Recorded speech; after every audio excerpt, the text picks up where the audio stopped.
Nuk e parashikojnë që kjo zonë të mbete kështu. Jo, vdekjen e dinje, po, që të thaj kjo zonë. Ne vinim Qarshovë, zinim të takonim parë në komunë. Nuk dinim të takonim parë. Tani, janë me gisht, në kanë ngjerë 2-3 shokë, s'ka tje. Ka një ku të tërë, vetëm plejtë janë tani, na dy. Një është e këtu atërë. I s'ka tani ka nikur. Ka nikur tani, se tani smartojnë të rinjtë. Ajo është arsyeja. Vite më parë, lokali i fshatit të Kristajsh Qiçolit, gjendur përbri shkollës së Iljarës në Qarqof të Përmetit, frymonte nga zërat e shumtë të nxënësve të shkollës. Sot, edhe pse shkolla qëndron aty, mbizotëron një heshtje, e cila hera herës thyhet nga prania e 2-3 banorëve të fshatit, të cilët mblidhen aty për të ushtruar në biseda pavarësisht vapës së korrikut. Prej vitit 1983, Kristajshi nuk e ka lënë punën në dyqan, duke pritur dhe përcjell bashkëfshatarët e tij, të rinj e të reja. Sot, edhe pse në pension, ai vijon ende të shërbejë në dyqan. Kemi patur në shumë bresëri në fshat. Larguan. Çdo fshat, jo se neve në Iljar, po dhe Pëllumbar e tërë Roza. Draqova e Sërmbeci, kam patur bresëri shumë. Tani kam mbetur moshë tretë, era një më të rrallë. Brezili. S'kam. Me një memorie të admirueshme, ai numëron me gishtat e dorës familje që kanë mbetur në fshat, të gjithë pothuajse mosha e tretë. Për sot janë 75 frymë në fshatin Iljar. Më kupton, na 44 janë në fshatin Pëllumbar. Kemi Kanikolin aty përtej. Kanikoli është drejt falimentimit si fshat. S'kanë mbetur fare. Janë 4-5 familje, kështu me 2 veta. Nuk o ka është gjuna, ka qenë fshat i madh, i mirë. Kurse ne gjithsej në fshat kemi qenë në 38 familje. Edhe tani me gjithë të ardhurit, nuk jemi 28 a isë në familje. Sipas censit të vitit 2023, Përmeti ka 7.980 banor, nga 13.000 që kishte në vitin 2011. Ky largim i banorëve ka sjellë edhe mbyllje të klasave mosimore. Këtu keni 160-160 nxënës. Këtu kur u shërbenje, kur dilin pushim të madh nuk merrin dot të tërë. Ja, ka qiste. Edhe se si na ikën, mua më vjen për të qarë për shosh.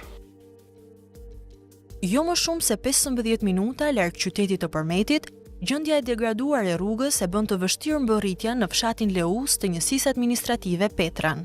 Prej së largu, edhe pse e mbështjell nga gjelbërimi i natyrës, shquhet Kisha e Shënmërisë, një monument i trashëgimisë kulturore. Derën e kishës na e hap Genta, një zonjë e cila përpos vështirësive shëndetësore, çdo ditë të javës pret e përcjell vizitorët. Genta na rrëfen se fshati është zbrazur, shkollë nuk ka dhe asgjë nuk i kthen më pas të rinjt. Ajo e kujton fshatin me nostalgji, ndërsa kaldrëmet e tij mbusheshin me hapat e banorëve të shpesht. Shumë e bukur me kaldrëm, deri në Përmet me kaldrëm ka qenë. Po prishin. Merë gur njeri bë shtëpi, merë gur bëj kasole, kështu që iku rruga e tërë. Shkolla ka qenë e bukur, ka qenë një barang e vogël si dyqan, u prish. Sot, asnjë shërbim nuk ofrohet në fshat, ndërsa qyteti i Përmetit është e vetmja zgjidhje. Dyqan s'kemi, qendër sanitore s'kemi, shkollë s'kemi.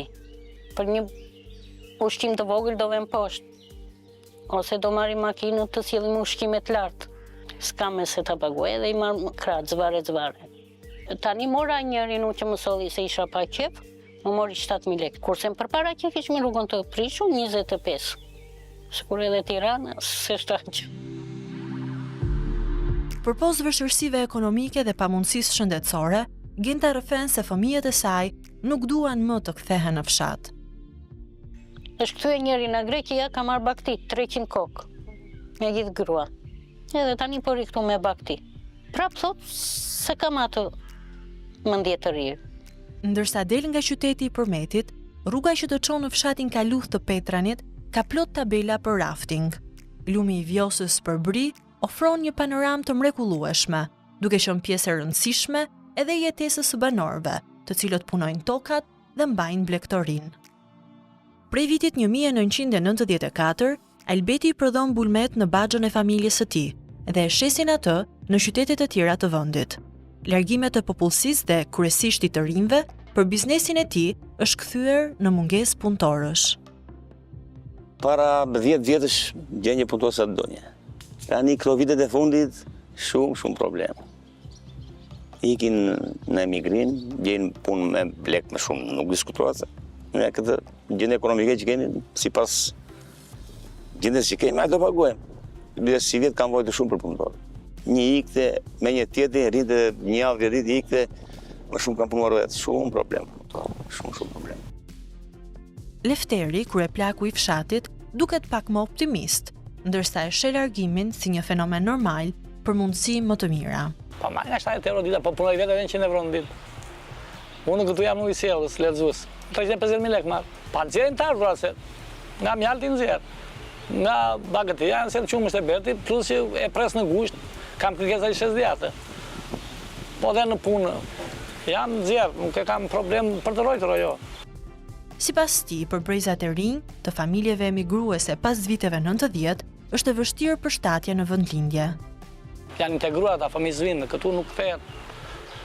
Të bëj sa doj shteti, nuk vështirë të kthehet. Se po erdhen ata, po erdhen vëllezërit e mi këtu, të vinë të katë ata se do ikë unë. Mësimi me klasa kolektive është i pranishëm edhe në këtë fshat. Në fshat tani kemi një fillore, një kopësht për familje vegjële dhe fillore 4 klasë. 10 nxënës duhet të janë apo si janë? 10 nxënës. Të përgojshta. Një mësues bën 4 klasë. Sa nxënës janë? Këtu 9 vjeçarja është vetë një shkollë në Iliar, rreth i them nga Përmeti këteja dhe gjimnazi i mbledh vetë Përmeti. Përmeti është qyteti ku banorët shkojnë për kontrolle rutinore shëndetësore, ndërsa për raste më të rënda, zgjidhja mbetet Gjirokastra, Vlora, Tirana, madje edhe Greqia. Mirë unë që ka makinën time, pa i që s'ka do marrë taksi, pa taksia kërkojnë 100 lekë. Si do të paguaj e pensionisti? Më mirë të veten në Janinë, të bëjnë rezonancë, se sa të veten në Vlorë. Vinte i fermiera, kur së muresh me tensionin, në një gjilpër, tani s'ka. Tani në Përmet. Për Albetin, të pasurit një biznes në një vend ku popullsia e të cilit po largohet çdo ditë, është një sfidë e përditshme. Mallin që kemi do shpijem në Fier e Tiranës, se këtu nuk ka popull, nuk e patur popull pak, asgjë nuk bëhet. Aty ku ka popull shumë, atje bëhet, ka punë, ka çdo gjë, qarkullon leku. Sikurse të tjerë, Albeti i friksohet mos rikthimit të fëmijëve të tij në vendindje dhe trashëgimin e biznesit të tij. Edhe një që merret me ndihmon me shitjen e bulmetit në Tiranë, edhe ai s'ka qef të vi këtu, kërkon të rinë në Tiranë. Ose tjetëri s'ka ndërmend fare.